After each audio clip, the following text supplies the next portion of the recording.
সুপ্রিয় দর্শক, আজ থেকে ৩ দিন আগে আমি বলেছিলাম যে বসিরহাট কেন্দ্রে আইএসএফ প্রার্থী পরিবর্তন হচ্ছে। আসুন আমরা দেখে নিই সেদিন ভিডিওয়ে কি বলেছিলাম। বিশ্বস্ত সূত্রে খবর, আইএসএফ ক্যান্ডিডেট শহীদুল ইসলাম তিনি ভোটে লড়তে চাইছেন না।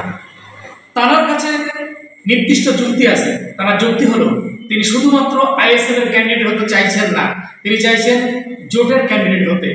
এখনো পর্যন্ত কংগ্রেসের কাছ থেকে বা বামফ্রন্টের কাছ থেকে তেমন কোনো সূত্র ওনার কাছে এসে পৌঁছায়নি যে তানারা অর্থাৎ কংগ্রেস বা সিপিএম আইএসএফকে সমর্থন করবে।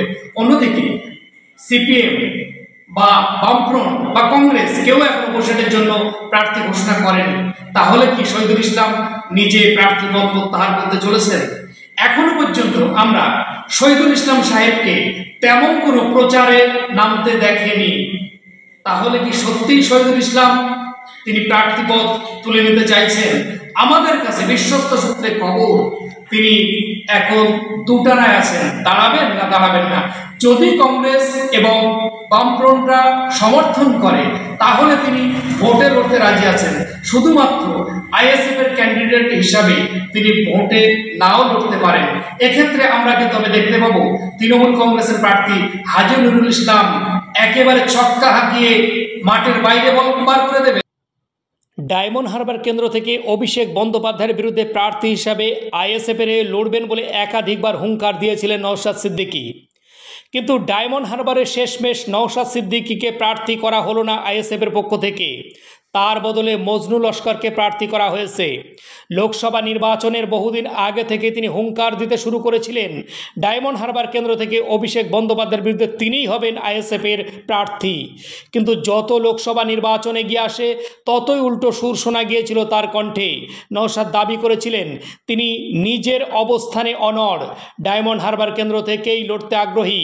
কিন্তু এ বিষয়ে দলে দ্বিমত উঠে এসেছে। দলের সিদ্ধান্তই চূড়ান্ত বলে দাবি করেছিলেন নওশাদ সিদ্দিকী। তাই শেষমেশ নওশাদের স্বাদ পূরণ হলো না। ডায়মন্ড হারবারে প্রার্থী করা হলো মজনুকে। এদিকে জোটের বিষয়েও এদিন নিজেদের অবস্থান অনেকটাই স্পষ্ট করে চাইছে।